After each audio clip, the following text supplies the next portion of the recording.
அற்புதங்களை கர்த்தர் செய்வார். இந்த 21 நாட்கள் ஒரு பெரிய பலனை உங்கள் வாழ்க்கையிலே கொண்டு வரும். ஒரு நல்ல ஜெபத்தோடு ஏதோ ஒரு நேரமாவது நீங்கள் ஒரு உபவாசம் இருந்து இந்த டெய்லி தினம் சொல்லப்படுகிற அந்த வாக்கு தத்தத்தை நீங்கள் அப்படியே நிறைய அறிக்கை செய்து அதை உரிமை பாராட்டி அதற்காக நீங்கள் விசுவாசத்தோடு ஆண்டவருக்கு ஸ்தோத்திரம் பண்ணுவீர்களானால் கண்டிப்பாக நான் நம்புகிறேன் அவருடைய வார்த்தைகள் ஒன்றும் தரையிலே விழவே விழாது. நம்ம இன்றைக்கு நிறைய பேர் பிழைத்திருப்பது அவருடைய வார்த்தையினால தான் நம்ம பிழைச்சிருக்கிறோம். அவருடைய வார்த்தை தான் நம்மளை இவ்வளோ தூரம் நடத்தி இருக்கிறது. அவருடைய வார்த்தையை நம்ம நம்ப ஆண்டவர் நமக்கு நிறைய செய்திருக்கிறார். அதே போல இது மனுஷனுடைய வார்த்தை அல்ல, இது ஒரு போதகருடைய வார்த்தை அல்ல, இது முழுக்க வேதத்திலிருந்து பேசப்படுகிற வார்த்தை. நான் நம்புறேன் அதற்கு ஜீவன் இருக்கிறது. அந்த வார்த்தையை விசுவாசிக்கிறவர்கள் பிழைப்பார்கள். அது ஒரு கோதுமை மணியை போல இன்றைக்கு நம்ம விதைக்கிறோம். கண்டிப்பாக ஒரு நாள் பெரிய அறுவடையை கர்த்தர் நமக்கு காண செய்வார். ஆமென். விசேஷமாக இந்த நெகேமியாவை குறித்து நம்ம ஒவ்வொரு நாளும் ஒவ்வொரு விஷயத்தை, நெகேமியா ஒரு மிகப்பெரிய அலங்கத்தை அவர் கட்டி முடித்தார். அவருடைய கரத்திலே ஆண்டவர் ஒரு பெரிய பொறுப்பை கர்த்தர் கொடுத்தார். ஆனால் அந்த பொறுப்பை மிக நேர்த்தியாக அநேக சூழ்நிலைகளின் மத்தியிலையுமே அந்த பொறுப்பை அவர் ரொம்ப அழகாய் நிறைவேற்றினார். அது சாதாரணமானதல்ல. இந்த சன்பல்லாத்து, தொபியா, கேஷியம் அப்படி சுற்றி இருக்கிற மனிதர்கள் எல்லாரும் அந்த நாட்களிலே இருந்ததிலே ரொம்ப ஒரு மதிப்புக்குரியவர்களாய், ராஜாங்கத்துக்குரியவர்களாய் இருந்தார்கள். எல்லாருடைய கரங்களிலேயும் அதிகாரம் இருந்தது. இன்னொன்று, அவங்க இந்த லோக்கல் லீடர்ஸ் அப்படின்னு சொல்லுவாங்கல்ல, அந்த ஏரியாவிலே இருக்கிற முக்கியமான ஆட்கள். நம்ம என்னதான் சிஎம் சந்திக்க போனாலும் இல்லை பெரிய அதிகாரிகளை சந்திக்க போனாலும் முதல்ல சொல்லுவாங்க, சின்ன அதிகாரிகளிலிருந்து அப்படியே மேலே போகிறது நல்லது அப்படின்னுவாங்க. ஏன் அப்படின்னா சில காரியங்கள் டைரக்டாக மேலே போனால் இந்த சின்ன அதிகாரிகள் தான் நமக்கு அதை செய்ய வேண்டியது இருக்கும். ஆனால் அவங்க என்ன பண்ணுவாங்க அப்படின்னு சொன்னால், அதை அந்த லோக்கலில் இருக்கிறவங்கள நம்ம பகைச்சிட்டோம் அப்படின்னு சொன்னால் என்னைக்கு ஆனாலுமே அது ஒரு பாதிப்பாக வந்துடும். நீ என்னதான் பெரிய ஆட்களை போய் பார்த்துட்டு வந்தாலும் இங்கே லோக்கலில் இருக்கிறவங்களுக்கு கண்டிப்பாக அவங்களுக்கும் கரெக்டாக இருக்கணும்னு சொல்லுவாங்க. அப்போது சன்பல்லாத்து, தொபியா இந்த மாதிரி அந்த டீம் என்ன அப்படின்னா அந்த ஏரியாவிலே அவர்கள் அதற்கு முன்பாக ஆளுகை செய்து வருகிறார்கள். ஜனங்களுக்கு நிறைய வீடுகளை கட்டிவிட்டு அவர்களை அதில் வாடகைக்கு உட்கார வச்சு அதில் ஒரு பணம் வசூலை பண்ணுறது, அப்புறம் நிறைய பேருக்கு கடன் கொடுத்து அதில் பணம் வசூல் பண்ணுறது, அவர்களை அரசாட்சி செய்வது, இப்படிப்பட்ட அந்த லோக்கலில் நிறைய காரியத்தை செஞ்சுட்டு இருக்காங்க. இப்போ புதுசாக யார் வர அப்படின்னா இந்த நெகேமியா வர. அப்போது அவ்வளோ சீக்கிரமாய் அவர்கள் ஏற்றுக்கொள்ளலை. அவர்களுடைய அவ்வளோ பெரிய பிரச்சனையும் தாங்கி நின்று அந்த அழகா அதை கட்டி முடிச்சு அந்த நிலைக்கால்களை எல்லாம் வைத்து இந்த நெகேமியா பிரதிஷ்டை பண்ணினார்.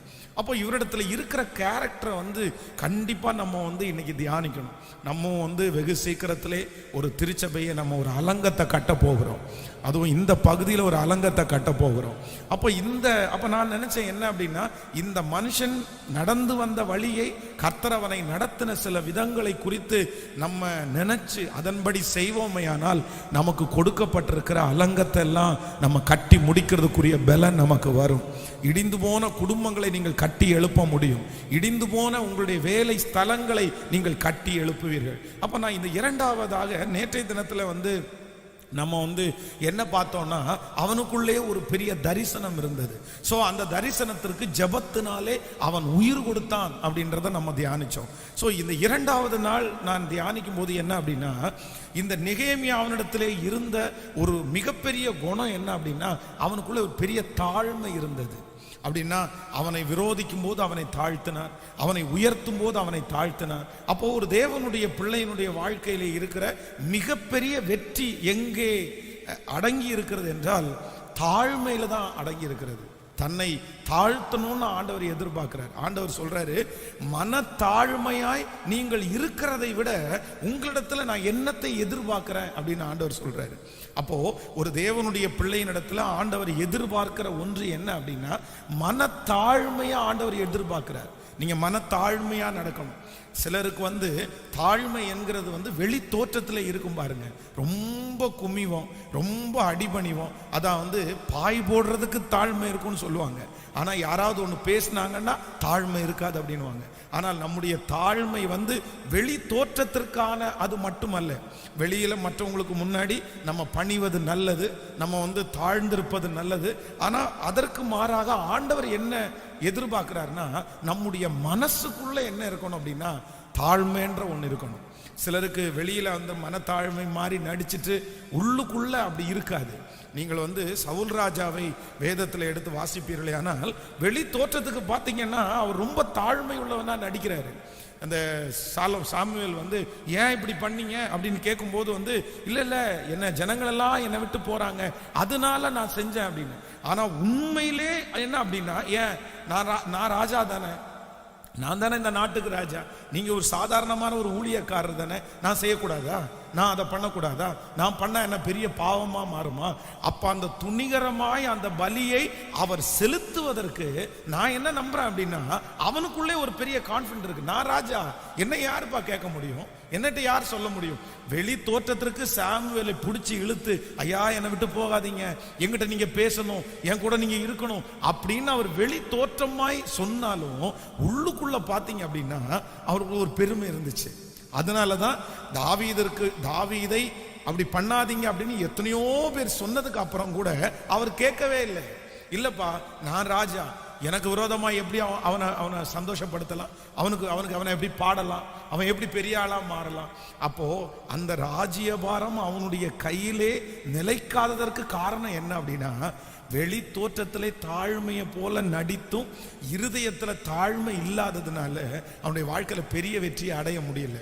அதனால இன்றைக்கு இந்த 2வது நாள் எல்லாருக்கும் என்ன தேவை அப்படின்னா, ஆண்டவரே எனக்கு மனத்தாழ்மையை தாரும் ஆண்டவரே, எனக்கு என்ன தாருங்க, மனத்தாழ்மையை தாருங்க ஆண்டவரே, என்னுடைய உள்ளத்துக்குள்ள தாழ்மையை தாருங்கப்பா, என்னுடைய இருதயத்துல என்னை அறியாமலே ஒரு தாழ்மை வரட்டும் ஆண்டவரே. யார் என்ன சொன்னாலும் யார் பேசினாலும் ஆண்டவரே, நான் என்னுடைய இருதயத்துக்குள்ள என்ன படுத்தக்கூடாதுன்னா தாழ்மையா இருக்கணும், நான் பெருமைப்படவே கூடாது. ஆமேன் சொல்லுங்கள். உங்களுக்கு விரோதமாய் எழும்புகிற மனிதர்கள் உங்களிலே ஜெயம் கொள்ளாமல் இருக்க, உங்களுக்கு விரோதமாய் எழும்புகிற மனிதர்களுக்கு முன்பாய் கர்த்தர் உங்கள் தலையை நிமிர பண்ண வேற ஒரு சீக்கிரட்டும் இல்லை. நீங்க தாழ்மைப்படுங்க. கண்டிப்பாக சொல்றேன், ஆண்டவர் வந்து உங்கள் பேரிலே சில நேரம் குற்றமே இருந்தா கூட அவங்க கண்களுக்கு முன்பாய் கர்த்தர் உங்களை உயர்ந்த இடத்துல தான் வைப்பாரு. கர்த்தர் உங்களை கைவிடவே மாட்டார். அவன் சொல்றது சரிதான் ஆண்டவரே, அவன் அப்படி பண்றது சரிதான் ஆண்டவரே. நான் வந்து அருமையான பாஸ்டர் ரத்னம் பாலையா அவர்கள் வந்து ரொம்ப அழகான ஒரு சாட்சியை ஒரு விசை சொன்னார்கள். அப்படின்னா அவர் வந்து ஒரு நாள் ஆராதனையிலே ஃபர்ஸ்ட் அந்த சர்ச்சை நடத்திட்டு இருக்கும் போது ஒரு வாலிப தம்பி உள்ள வந்தானாமா. அப்போ உள்ள வந்த உடனே அன்னைக்கு அந்த சர்ச்சில் பிலிவஸே இல்லை. அந்த தம்பி உள்ள வந்த உடனே இவருக்கு ரொம்ப சந்தோஷமான உடனே இவர் ட்ரம் செட்டை ரொம்ப வேகமாக அடிச்சாராமா. உடனே அவன் வந்து ஒரு பாட்டு முடிஞ்ச உடனே ஓடி போயிட்டானாமா. உடனே இவருக்கு ரொம்ப சோகமாயிடுச்சாமா. ஸோ அடுத்த வாரம் வரும்போது ரொம்ப மெதுவாக வாச்சாராமா. அவன் வந்து அதுலேயும் போயிட்டானாமா. திரும்ப ஒரு நாள் வந்து அவனை வந்து மளிகை கடையில் அவனை பார்த்தாராமா. பார்த்த உடனே வந்து இவனை எப்படியாவது இன்னைக்கு இவனை சுவிசேஷன் சொல்லி சர்ச்சுக்கு கூப்பிடணும்னு நினைக்கும் போது அவன் இவரை பார்த்த உடனே ஒரு சைக்கிள் எடுத்துட்டு வேகமாக போயிட்டானாமா. அவனை எப்படியாவது கண்டுபிடிக்கணும்னு பின்னாடியே ஓடினாராமா. ஓடுனா ஒரு வயல்ல ஓடினானாமா. அந்த வயல்ல சைக்கிளை போட்டுட்டு ஒரு கிணறு, அந்த கிணத்துக்குள்ள இறங்கிட்டானாமா. இவர் பார்க்க கூடாது அப்படின்னு இவர் எட்டி பார்த்தா அந்த கிணத்துக்குள்ள 2 கையையும் வச்சுட்டு அப்படியே இவரை பார்க்கறானாமா. இவருக்கு ரொம்ப வருத்தம் ஆயிடுச்சாமா. ஆண்டவரே, என்ன பார்த்து இந்த மனுஷன் ஓடுறானே, அப்போ இவன் வந்து எதிர்பார்க்கிற அளவுக்கு எனக்குள்ள மோகம் இல்லையா, நான் இவனுக்கு சரியா இயேசுப்பா பற்றி சொல்லலையா, என்னை பார்த்து இவன் இவ்வளவு பயப்படுறானே அப்படின்னு ரொம்ப வருத்தப்பட்டாராம். ரொம்ப வருத்தப்பட்டு மனசு உடைஞ்சு, நான் தான் காரணம், என் முகத்துல இன்னும் பிரசன்னத்தை தாங்க, எனக்கு இன்னும் சுவிசேஷம் சொல்றதுக்கு ஞானத்தை தாங்க அப்படின்னு கர்த்தர் சமூகத்துல அவர் வந்து இவர் பேர்ல எந்த தப்பும் இல்லை. அந்த பையன் வந்து ஆண்டவரை தொடுறதுக்கு விருப்பம் இல்லை, அந்த மாதிரி போனான். ஆனா இவர் அப்படியே ஆப்போசிட்டா மாத்திக்கிட்டா இருப்பாருங்களேன். தன்னை தாழ்த்தி எனக்கு சுவிசேஷம் சொல்றதுக்கு ஞானத்தை கொடுங்க ஆண்டவரே, எனக்கு தெரியாது அப்படின்னு சொல்லி அழுதுட்டே போனாராமா. அடுத்த வாரம் அந்த பையன் வந்து அந்த திருச்சபையில உட்கார்ந்து ஆராதனை முழுவதும் கலந்து கொண்டு ரட்சிக்கப்பட்டு அவன் ராமன் என்கிற பெயரை மாற்றி அவன் தேவனுடைய பிள்ளையினுடைய பெயரை வைத்து இன்றைக்கு பார்த்தீங்கன்னா வடநாட்டில் நூற்றுக்கணக்கான திருச்சபைக்கு அவர் தலைவராக மாறி இருக்கிறார். ஆமே. அப்ப நான் என்ன நம்புறேன் அப்படின்னா, அந்த தாழ்மையான ஒரே ஒரு ஜெபம், இதுல ஒன்றும் பெரிய பெரிய தப்பு இவர் எதுவும் பண்ணல. அவனுக்கு சுவிசேஷம் சொன்னதெல்லாம் தவறல்ல. ஆனா இந்த மாதிரி ஒரு மனுஷன் நடந்துட்டானே அப்படின்றதுல தன்னை நான் ஒன்றும் இல்லை ஆண்டவரே, நான் வேஸ்ட் இருக்கு ஆண்டவரே, எனக்கு பேச தெரியல ஆண்டவரே அப்படின்னு சொன்ன அந்த ஒரு காரணத்திற்காய் ஆண்டவர் அந்த மனுஷனை ரட்சித்து இன்றைக்கு பார்த்தீங்கன்னா ஊழியக்காரனாய் மாற்றி இருக்கிறார். அப்ப நான் என்ன நம்புறேன் அப்படின்னா, யாராவது உங்களை குறை சொல்லும் போது, யாராவது உங்களுக்கு ஒன்றும் தெரியாதுன்னு சொல்லும் போது நமக்கு நிறைய நேரத்தில் ஏற்றுக்கொள்ளவே முடியாது. அது எப்படி எனக்கு தெரியாதுன்னு நீ சொல்லுவ, எனக்கு ஏன் தெரியாது, எனக்கு அப்படி தெரியாதுன்னு உனக்கு தெரியுமா அப்படின்னு நமக்கு நிறைய வருத்தம் ஆயிரும். ஆனா நீங்க அந்த இடத்துல கர்த்தர் சமூகத்துல உங்களை தாழ்த்துவீர்களே ஆனால் நான் நம்புறேன், அவங்க கண்ணுக்கு முன்னாடியே கர்த்தர் உங்களை அற்புதமாய் உயர்த்துவார். ஆமென் சொல்லுங்கள். கைகளை எல்லாரும் உயர்த்தி கர்த்தர் சமூகத்தில் சொல்லலாம், ஆண்டவரே எங்களை முழுவதுமாய் நான் தாழ்த்துகிறேன் ஆண்டவரே. ஆண்டவரே என்னிடத்தில் பெருமை எதுவும் நான் கொள்ளலை ஆண்டவரே, எனக்கு தெரியாது, எனக்கு பண்ண தெரியாது, நான் ஆண்டவரே ஒரே மனுஷனாய் நான் அந்த காரியத்தை நடப்பிக்க மாட்டேன் ஆண்டவரே, எனக்கு ஞானம் இல்லை ஆண்டவரே, என் குடும்பத்தை நடத்துவதற்கு ஞானம் இல்லை. சொல்லுங்க, நீங்க ஒன்னொன்னா தாழ்த்த தாழ்த்த தாழ்த்த தாழ்மை உள்ளவனுக்கு கிருபை அளிக்கிற கர்த்தர், கிருபை அளிக்கிற கர்த்தர். இயேசுப்பா என்னை உம்முடைய சமூகத்திலே முழுவதுமாய் நாங்கள் தாழ்த்துகிறோம், எங்களை முழுவதுமாய் அடிபணிகிறோம் ஆண்டவரே. நன்றியப்பா. எங்களிலே வல்லமை பலன் ஒன்றுமே இல்லை, எங்களுடைய திறமைகள் ஒன்றுமே இல்லை ஆண்டவரே, எங்களுக்கு ஒன்றும் செய்ய தெரியாது ஆண்டவரே, எங்களால் ஒன்றும் பண்ண முடியாது ஆண்டவரே. நீர்தான் அந்த ஞானத்தை எங்களுக்கு தர வேண்டும், நீர்தான் அந்த புத்தி எங்களுக்கு தர வேண்டும். எங்களுடைய பேச்சு சாதுரியத்தினால் எதையும் நாங்கள் செய்ய முடியாதப்பா ஆண்டவரே, எங்களுடைய யோசனையினால் எதையும் செய்ய முடியாதப்பா. அப்பா இவ்வளோ பெரிய காரியத்தை செய்வதற்கு எங்களிலே ஒரு ஞானமும் எங்களுக்கு இல்லை அப்பா, இல்லை. ஆமென் ஹல்லேலூயா. அப்போ ஆண்டவர் உங்களுடைய ஜெபத்துல கூட என்ன இருக்கணும்னு எதிர்பார்க்கிறாருன்னா, தாழ்மையா இருக்கணும்னு எதிர்பார்ப்பாரு. நான் இந்த வேதாகம கல்லூரியில் படிக்கும்போது பார்த்தீங்க அப்படின்னா ஒண்ணுமே தெரியாததான் இருந்தேன்.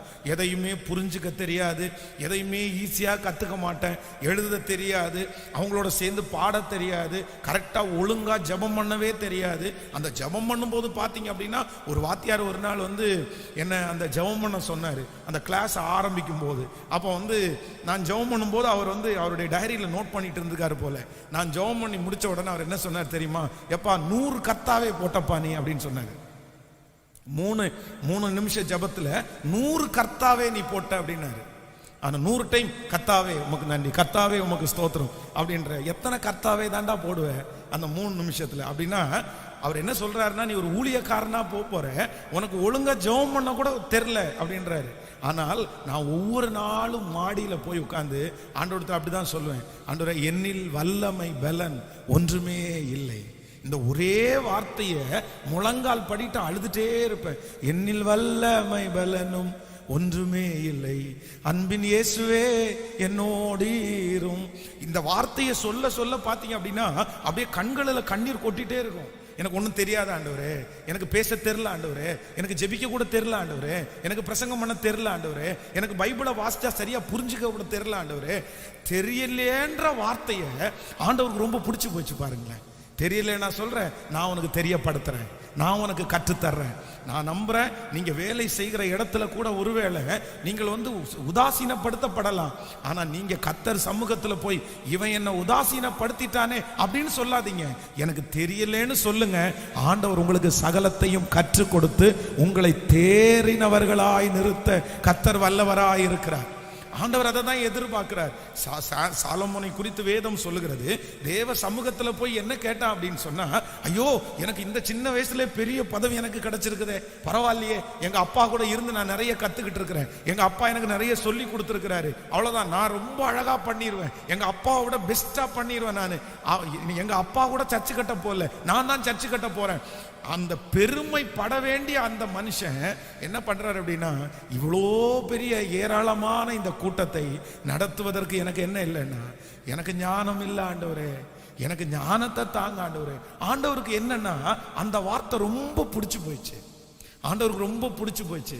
ஞானம் இல்லைன்னு தன்னுடைய பிள்ளை சொன்ன உடனே ஆண்டவர் என்ன பண்ணாருன்னா, நீ ஞானத்தை கேட்டாய், நீ கேளாத ஐஸ்வர்யத்தையும் நான் உனக்கு தருவேன். அந்த மனுஷனை போல அதற்கு முன்பும் அதற்கு பின்பும் ஞானமுள்ள ராஜா இருந்ததே இல்லை. ஆமேன் சொல்லுங்க பார்க்கலாம். ஸோ இன்றைக்கு இந்த சத்தத்தை கேட்கிற ஒவ்வொரு தேவனுடைய பிள்ளைகளும் நீங்க என்ன பண்ணணும்னா, கர்த்தர் சமூகத்தில் உங்களை என்ன பண்ணுங்கன்னா தாழ்த்தணும். கர்த்தருக்கு முன்பாக நீங்கள் தாழ்மைப்படுங்கள், அப்பொழுது அவர் உங்களை உயர்த்துவார். எவ்வளவு பெரிய பொறுப்புகள் உங்களுக்கு வந்தாலும் நீங்க உங்களை தாழ்த்தணும். எவ்வளவு ஆசீர்வாதம் உங்களுக்கு வந்தாலும் உங்களை தாழ்த்திட்டே இருங்க. நான் ஒன்றும் இல்லை, நான் ஒன்றும் இல்லை, ஒன்றும் இல்லை, ஒன்றும் இல்லை. நான் நம்புறேன் உங்களுடைய உயர்வை தடுப்பதற்கு இந்த உலகத்தில் இருக்கிற ஒருவராலும் முடியாது.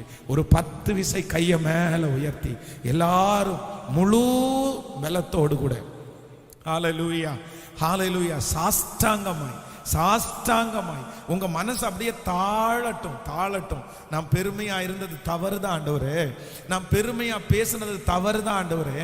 நான் இவ்வளோ பெரிய காரியங்களை, இவ்வளோ பெரிய சோதனை கடந்து வருவதற்கு காரணம் என்னுடைய பெருமை தான் ஆண்டவரே காரணம். நான் பெருமையா பேசினது தான் ஆண்டவரே காரணம். என் பிள்ளையை குறித்து நான் பெருமையா பேசினது தவறுதான் ஆண்டவரே. என் குடும்பத்தை குறித்து நான் பெருமையா பேசினது தவறுதான். என் வேலையை குறித்து பெருமையா பேசினது தவறுதான். என்னை குறித்து நான் பெருமையாய் பேசினது தவறுதான் ஆண்டவரே. நான் அல்ல, நீரே பெரியவர். நான் அல்ல, நீரே பெரியவர். உங்க சமூகத்திலே உமக்கு முன்பாக என்னை முழுவதுமாய் நான் தாழ்த்துகிறேன். என்னை முழுவதுமாய் தாழ்த்துகிறேன். என்னை முழுவதுமாய் தாழ்த்துகிறேன். என்னிலே பலன் ஒன்றும் இல்லை, என்னுடைய ஆரோக்கியம் இல்லை. இவ்வளோ பெரிய பொறுப்பை செய்வதற்கு ஆண்டவரே எனக்கு ஞானம் தாரும். எனக்கு ஞானம் இல்லை. இந்த உலகத்திலே மேற்கொள்வதற்கு எனக்கு ஞானம் தாரும் ஆண்டவரே. இந்த உலகத்தோடு போராடக்கூடிய ஞானத்தை எனக்கு தாரும். என் கையிலே கொடுக்கப்பட்டிருக்கிற இந்த பொறுப்பை வெற்றியாய் முடிப்பதற்கு கர்த்தர் எனக்கு ஞானத்தை தருவீராகப்பா. கர்த்தர் எனக்கு ஞானத்தை தருவீராகப்பா. என்னை தாழ்த்துகிறேன் ஆண்டவரே, என்னை தாழ்த்துகிறேன் தாழ்த்துகிறேன் தாழ்த்துகிறேன். என்னை முழுவதுமாய் தாழ்த்துகிறேன். ஹல்லேலூயா. நீர் இல்லாமல் நான் இல்லையே, நீர் சொல்லாமல் உயர்வு இல்லையே. சொல்லுவோம். நீர் இல்லாமல் நான் இல்லையே, நீர் சொல்லாமல் உயர்வு இல்லையே. உங்க பிரசன்னந்தா எனது முகவரி. உங்க பிரசன்னந்தா எனது தகுதி. சொல்லுங்க எல்லாரும். உங்க பிரசன்னந்தா எனது முகவரி. உங்க பிரசன்னந்தா எனது தகு. கைகளை உயர்த்தி நீர் இல்லாமல் இந்த பாடலை பாட பாட ஆண்டவர் அநேகர் மேல கிருபை பாராட்டுற அப்பா. ஹல்லேலூயா. நீங்க இல்லாம நான் இல்லப்பா. எஸ், ஜபத்தோட சொல்லுங்க சிஸ்டர், ஜபத்தோட சொல்லுங்க. வாலிப தம்பி தங்கச்சி ஒன்ன கர்த்தர் உயர்த்தணும்.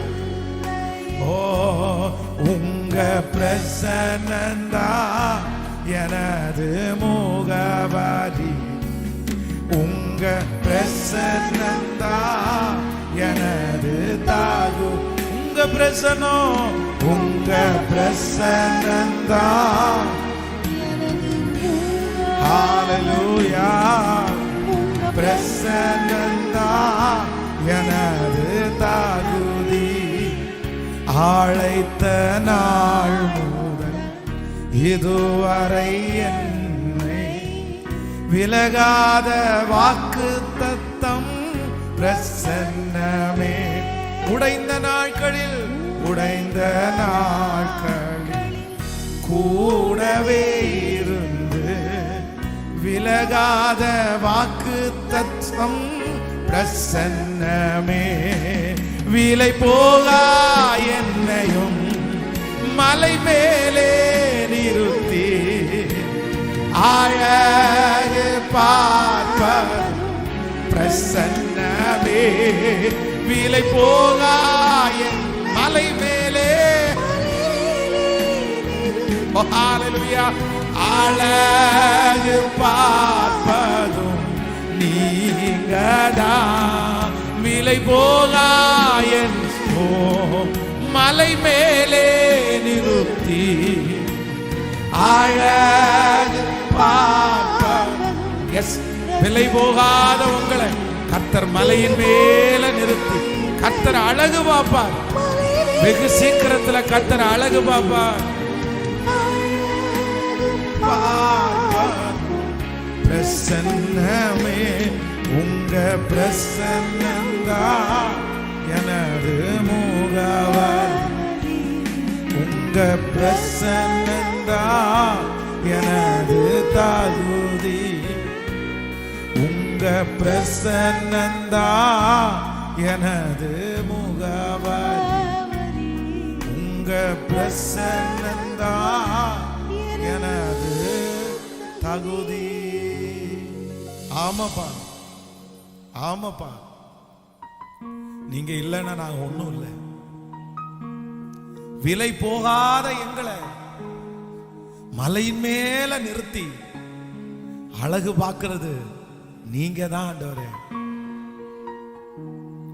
விலை போகாதுன்னு தள்ளுகிறது இந்த உலகம், நீ பயன்பட மாட்டேன்னு தள்ளுற இந்த உலகம். ஆனா அப்படி தள்ளப்பட்ட எங்களையும் எங்கள் பிள்ளைகளையும் எங்கள் குடும்பத்தில் இருக்கிற ஒவ்வொரு நபர்களையும் மலையின் மேல நிக்க வச்சு, மலையின் மேல நிக்க வச்சு எங்களுடைய காலடிகளை உறுதிப்படுத்தி ஹல்லேலூயா அழகு பார்க்க போகிறதற்காய் வெகு சீக்கிரத்தில் இந்த ஜெபத்தில் இருக்கிற ஒவ்வொருவரையும் நீர் அழகு பார்க்க போகிறதற்காக நன்றி அப்பா. ஆமென், ஆமென், ஆமென், ஹல்லேலூயா. நான் ஒன்றும் இல்லை அப்படின்ற வார்த்தையை உங்களுடைய டெய்லி தினம் தினம் வாழ்க்கையில் ஒரு நாளில் ஒரு 10 டைமாவது நீங்கள் என்ன பண்ணணும்னா மனசார நீங்கள் சொல்லணும். ஆமென் சொல்லுங்கள். அந்த வார்த்தை எங்கேருந்து வரணும்? மனசுக்குள்ளே இருந்து நான் ஒன்றும் இல்லை அப்படின்னு நீங்கள் எப்போவுமே நினைக்கணும். அதான் ஆண்டவர் மட்டும், இயேசுன்ற தெய்வம் மட்டும் நம்ம கூட இல்லைன்னா நான் நம்புகிறேன் ரோட்டில் போகிற நாய் கூட நம்மளை மதிக்க முடியாது. எல்லாமே நம்மளை விட்டு போயிடும். அதனால் எல்லாரும் எப்போவுமே, அதுவும் ஸ்பெஷலாக வாலிப தம்பிங்க தங்கச்சிங்க நிறைய பேர் வந்திருக்கிறீங்க. உங்களுடைய உயர்வே எதில் இருக்குன்னா எல்லாம் தெரியுன்றதுல இல்லை, உங்களுக்கு தெரியாதுன்னு நீங்கள் சொல்கிறதுல தான் உங்களுக்கு உயர்வு இருக்குது.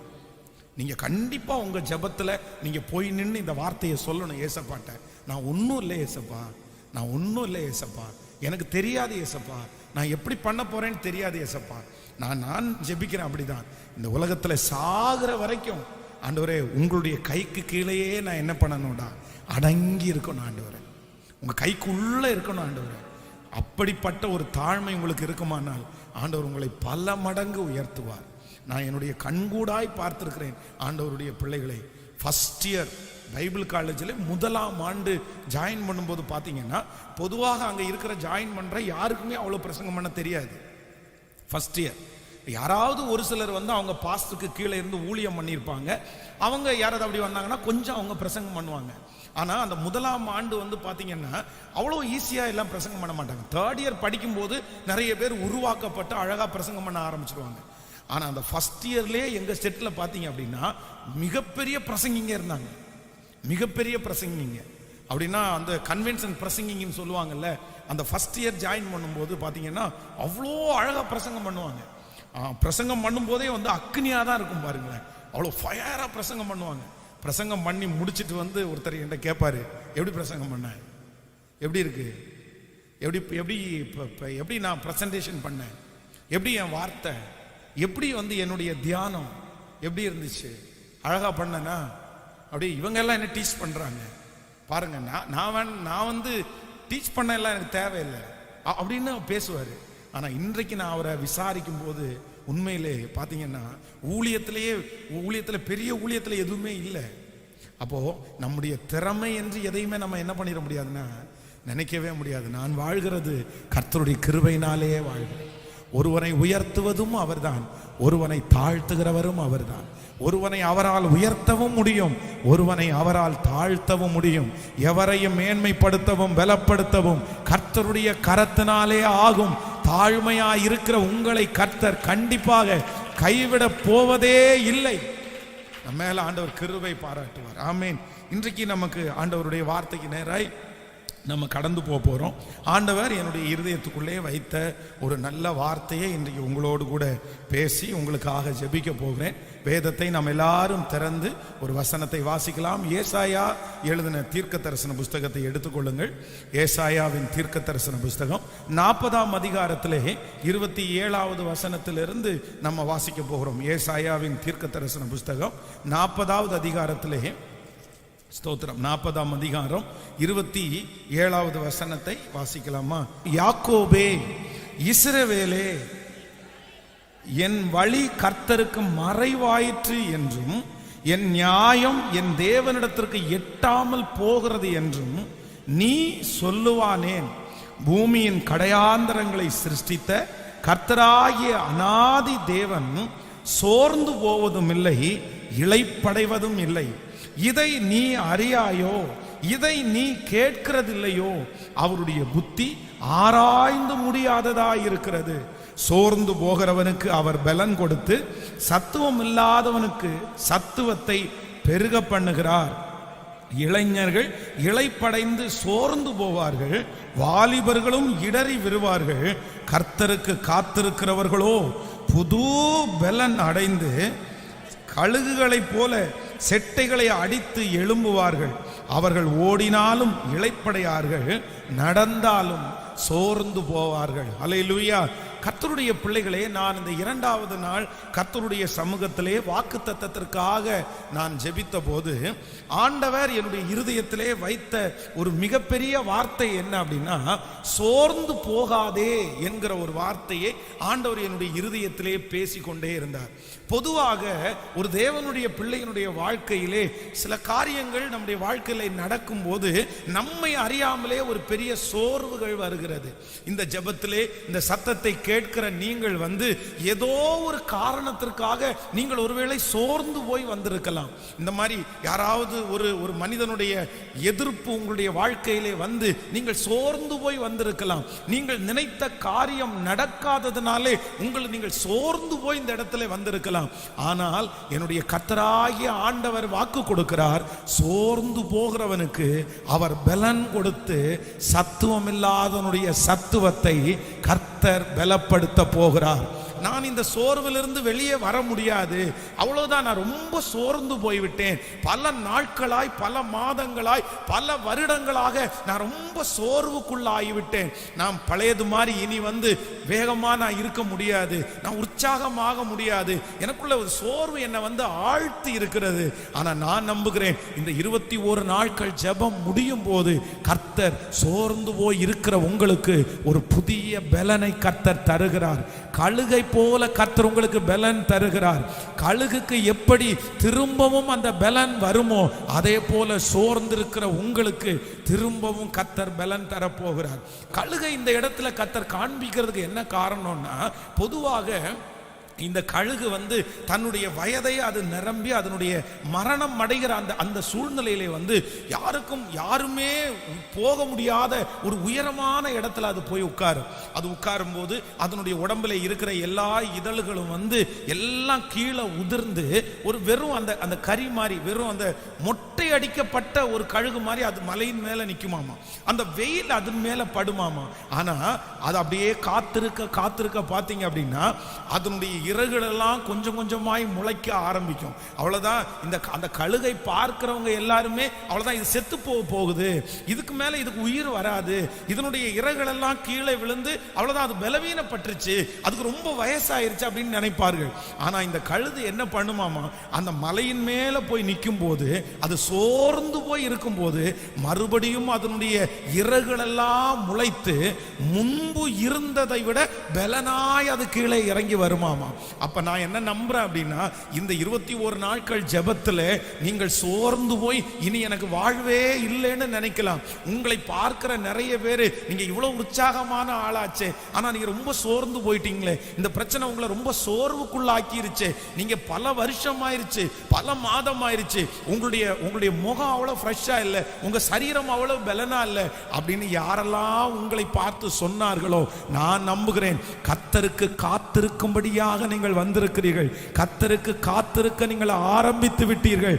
அதனாலே கர்த்தர் மீண்டும் உங்களுக்கு அந்த பலனை தந்து சத்துவம் இல்லாதனுடைய சத்துவத்தை கர்த்தர் பெருக பண்ணி, நான் இந்த பலிபீடத்திலே கர்த்தருடைய வார்த்தையை சொல்லுகிறேன், வெகு சீக்கிரத்திலே ஹல்லேலூயா கர்த்தர் உங்களுக்கு ஒரு புது பலனை கழுகை போல தந்து கர்த்தர் மறுபடியும் உங்களை பறக்க செய்வார், மறுபடியும் கர்த்தர் உங்களை சாட்சியாய் நிறுத்துவார், மறுபடியும் நீங்கள் பலத்தோடு முந்தி இருந்த பலத்தோடு அதிகமான பலனாய் இருக்க போகிறீர்கள்.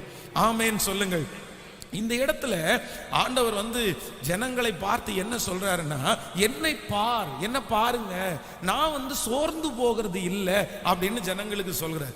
ஏன் இந்த வார்த்தையை சொல்லுகிறாருன்னா, நீங்க அதுக்கு முன்னாடி அந்த 27வது வசனத்தை வாசிக்கும் போது ரொம்ப அழகாய் சொல்லுகிறது, யாக்கோபே இஸ்ரவேலே என் வழி கர்த்தருக்கு மறைவாயிற்று என்றும் என் நியாயம் என் தேவனிடத்திற்கு எட்டாமல் போகிறது என்றும் நீ சொல்லுவானேன்.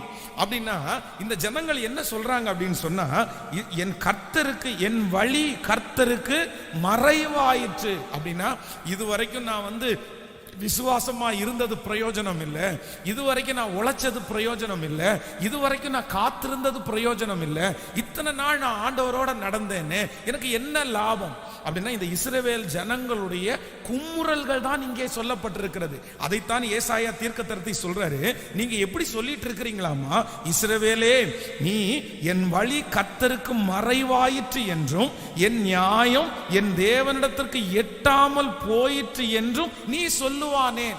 அப்படின்னா இதுவரையிலும் அவர்கள் எடுத்த முயற்சிகள் எல்லாம் அவர்களுக்கு தோற்று போய் எதுலையுமே பிரயோஜனம் இல்லை, நான் ஜெபம் பண்ணி பிரயோஜனமே இல்லை, நான் முயற்சி எடுத்து பிரயோஜனமே இல்லை அப்படின்னு சொல்லி ரொம்ப அப்செட்டா இருக்கும்போது இப்பதான் ஆண்டவருடைய வார்த்தை வருது, நீ நடக்காதுன்னு நினைச்சு நீ எதுக்காக நீ சோர்ந்து போற, இஸ்ரவேலின் அடுத்த பூமியின் கடையாந்தரங்களை சிருஷ்டித்த கர்த்தராகிய அநாதி தேவன் சோர்ந்து போவதும் இல்லை, இளைப்படைவதும் இல்லை, இதை நீ அறியாயோ, இதை நீ கேட்டதில்லையோ, அவருடைய புத்தி ஆராய்ந்து முடியாதது. இந்த ஜபத்தில் இருக்கிற யாராவது ஒருவேளை அப்படிப்பட்ட சூழ்நிலையிலே வந்திருக்கலாம், நான் இதுவரையிலும் கர்த்தருக்காக வைராக்கியம் பாராட்டி என்ன பிரயோஜனம், நான் ஜெபித்து என்ன பிரயோஜனம், நான் அவருக்கு ஊழியம் செய்து என்ன பிரயோஜனம், அதை நினைத்து நினைத்து நீங்கள் ஒருவேளை சோர்ந்து போய் வந்திருக்கலாம். ஐயோ பாஸ்டர், உண்மையில நான் சோர்ந்து போயிட்டேன்,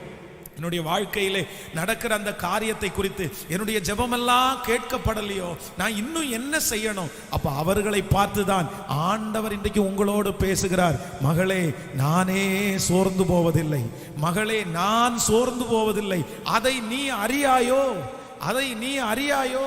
இந்த ஜனங்களுக்காக கர்த்தர் எவ்வளவு பிரயாசப்பட்டார், அவருடைய சொந்த ரத்தத்தையே கர்த்தர் அவர்களுக்காய் சிந்தினார். இவ்வளவு எச்சரித்தும் இவ்வளவு வாய்ப்பு கொடுத்தும் எத்தனையோ ஜனங்கள் ரட்சிக்கப்படவில்லை, கர்த்தரை ஏற்றுக்கொள்ளவில்லை. ஆனால் இன்று வரையும் என் தேவனாகிய கர்த்தர் அவர் சோர்ந்து போகவே இல்லை. அவர் சோர்ந்து போகாததினாலே கர்த்தர் நமக்கு வாக்கு கொடுக்கிறார், நான் சோர்ந்து போகவில்லை என்றால் நீங்களும் சோர்ந்து போக கூடாது. அப்படி சோர்ந்து போய் வந்திருக்கிற உங்களுக்கு கர்த்தர் பலன் தருவேன், உன்னுடைய சத்துவத்தை நான் பெருக பண்ணுவேன் என்று கர்த்தர் வாக்கு கொடுக்கிறார். கரங்களை தட்டி இந்த வாக்கு தத்தம் எனக்கு நிறைவேற போகிறதற்காக ஹல்லேலூயா. கர்த்தருடைய பிள்ளைகள் அவருடைய அபிஷேகத்தை பெற்றுக் கொள்ளுங்கள், அவர் சோர்ந்து போவதில்லை. அவர் சோர்ந்து போவதில்லை.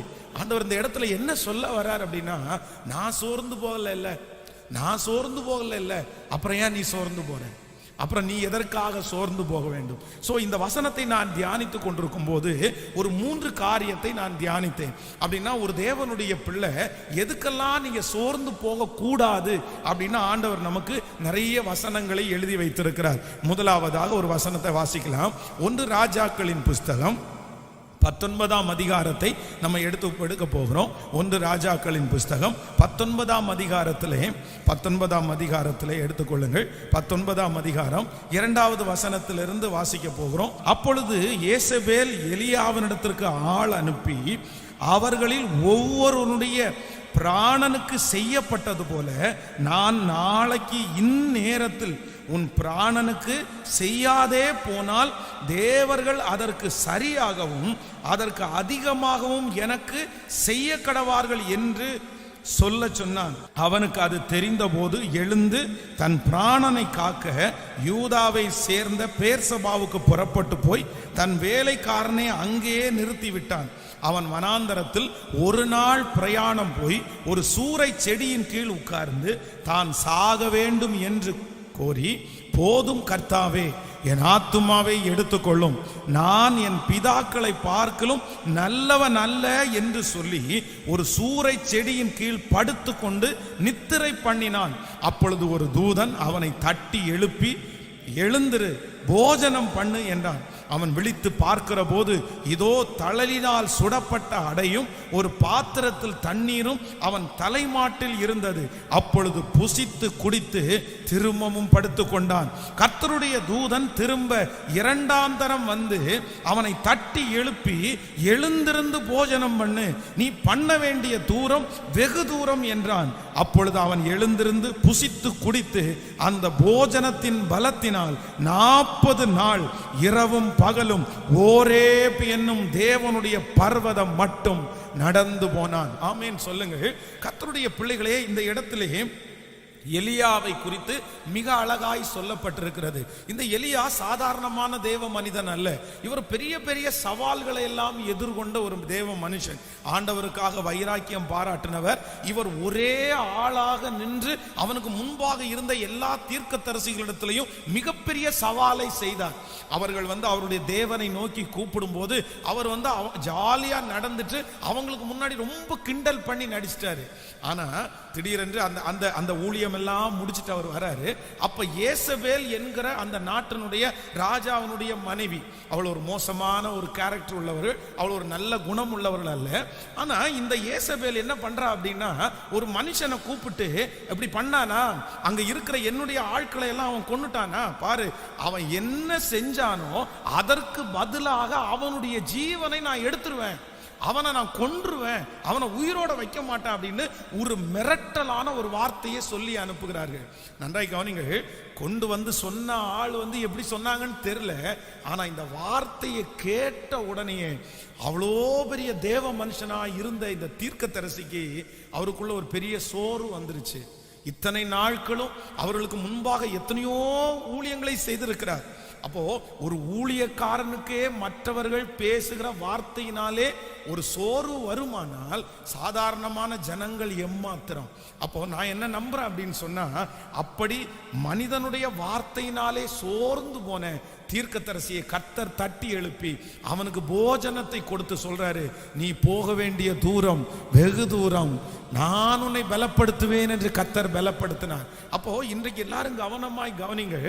நம்ம எதுல ரொம்ப சோர்ந்து போக கூடாதுன்னா, மனுஷனுடைய வார்த்தைக்கு ஆண்டவருடைய பிள்ளைகள் சோர்ந்து போகவே கூடாது. எவ்வளோ பெரிய பலசாலிகளா இருந்தாலும் சில நேரத்திலே மனிதனுடைய வார்த்தைகள் நம்மளை ரொம்ப சோர்ந்து போக பண்ணுகிறது. இந்த ஜெபத்துல இருக்கிறவங்க கூட, இந்த சத்தத்தை கேட்கிறவர்கள், நீங்க எதற்கும் சோர்ந்து போகாத ஆளா இருக்கலாம். உங்க வாழ்க்கையில வந்திருக்கிற பல பிரச்சனைகளை நீங்கள் அப்படியே சோர்ந்து போகாம நீங்கள் ஜெயித்திருக்கலாம்.